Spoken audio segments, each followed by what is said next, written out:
Hello friends, welcome to bliss cinemas. இன்னைக்கு நம்ம ஓஹோ எந்தன் பேபி படம் எப்படி இருக்குன்னு பார்க்க போறோம். வாங்க வீடியோக்குள்ள போகலாம். இந்த படம் பார்த்தீங்கன்னா ஒரு ரொமான்டிக் காமெடி படமா ரிலீஸ் ஆயிருக்கு. இப்போ இந்த படத்தோட கதையை பத்தி பார்க்கலாம். நம்ம ஹீரோ பார்த்தீங்கன்னா மிஷ்கின் கிட்ட அசிஸ்டன்ட் டைரக்டரா இருக்காரு. அவருக்கு விஷ்ணு விஷால் கிட்ட கதை சொல்ற வாய்ப்பு கிடைக்குது. அதுக்காக ஒரு கதையும் சொல்றாரு.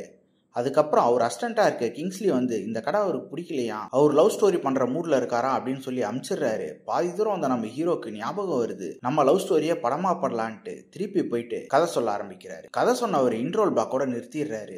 என்னன்னு கேட்கும் போது எனக்கு பிரேக்கப் ஆயிடுச்சு அப்படின்றாரு. அந்த இடத்துல விஷ்ணு விஷால், நீ திருப்பி போய் உன் லவ்வ பாரு, அடுத்து என்ன ஆச்சு அப்படின்றத ஃபுல் ஸ்டோரியா எடுத்துட்டு வா, அதுக்கப்புறம் தான் காட்சி தருவேன் அப்படின்னு சொல்லி அனுப்புறாரு. அதுக்கப்புறம் இந்த படத்துல என்னென்ன சுவாரஸ்யமான சம்பவம் நடந்தது, அப்படி நம்ம ஹீரோவோட ஸ்டோரி என்ன, கடைசியில என்னதான் ஆச்சு அப்படின்றது தான் இந்த படத்தோட மொத்த கதையே. இப்போ இந்த படத்தோட பாசிட்டிவ் நெகட்டிவ் பத்தி பார்க்கலாம். பாசிட்டிவ் ஸ்டோரி பிளாட்டை சொல்லலாம். ஒரு இன்ட்ரெஸ்டிங்கான ஸ்டோரி பிளாட்டை எடுத்திருக்காங்க. அதை முடிஞ்ச எக்ஸிகியூஷன்ல பிரசன்டும் பண்ணிருக்காங்க. பெர்ஃபார்மன்ஸ் வைஸ் பார்க்கும்போது நம்ம விஷ்ணு விஷாலோட தம்பி தான் ஹீரோவா பண்ணியிருக்காரு. ஒரு நீட்டான பெர்ஃபார்மன்ஸே கொடுத்திருக்காரு. அதே மாதிரி ஹீரோயினா இருக்கட்டும், எல்லாருமே ஒரு நீட்டான பெர்ஃபார்மன்ஸே கொடுத்திருக்காங்கன்னு சொல்லலாம். படத்துல மிஷ்கின் வர சீன்ஸ் எல்லாம் பாத்தீங்கன்னா தியேட்டர்ல பயங்கரமா கைத்தட்டுற அளவு ரொம்ப சூப்பராகவே இருந்தது. அதே மாதிரி படத்துல வர ஸ்கூல் பொசிஷன் ரொம்ப நீட்டாவே ஒர்க் அவுட் ஆயிருந்தது. ஆனா என்ன, அந்த வயசுல கிஸ் சீன்ஸ், ஹாட்டான சீன்ஸ்லாம் ஏன் வச்சாங்க அப்படின்றது தெரியல. அதெல்லாம் இன்னும் கொஞ்சம் டீசெண்டா எடுத்திருக்கலாம். அது மட்டும் இல்லாம நம்ம ஹீரோவோட செகண்ட் லவ்ல பாத்தீங்கன்னா ஹீரோவும் ஹீரோயினும் தாராளமா சிகரெட் அடிக்கிறாங்க, ஹீரோயின் தண்ணி அடிக்கிறாங்க. அந்த மாதிரி சீன்லாம் எதுக்கு அப்படின்றது நமக்கு தெரியல. அது இந்த கதைக்கு பெருசா யூஸும் ஆகல. டெக்னிக் கிளாஸ் வச்ச படம் நல்லாவே இருக்கு. சினிமோட்டோகிராஃபி, சவுண்ட் எஃபெக்ட்ஸ், பிஜிஎம் எல்லாமே நல்லாவே பண்ணி கொடுத்திருக்காங்க. இந்த படம் ஆரம்பிச்சு ஃபர்ஸ்ட் ஹாஃப் வரைக்கும் விறுவிறுன்னு போகுது. ரொம்ப கலர்ஃபுல்லா இருக்கு படம். ஆனா செகண்ட் ஹாஃப் ஆரம்பிச்சு கொஞ்ச நேரம் பயங்கரமா லாக் அடிக்க ஆரம்பிக்குது.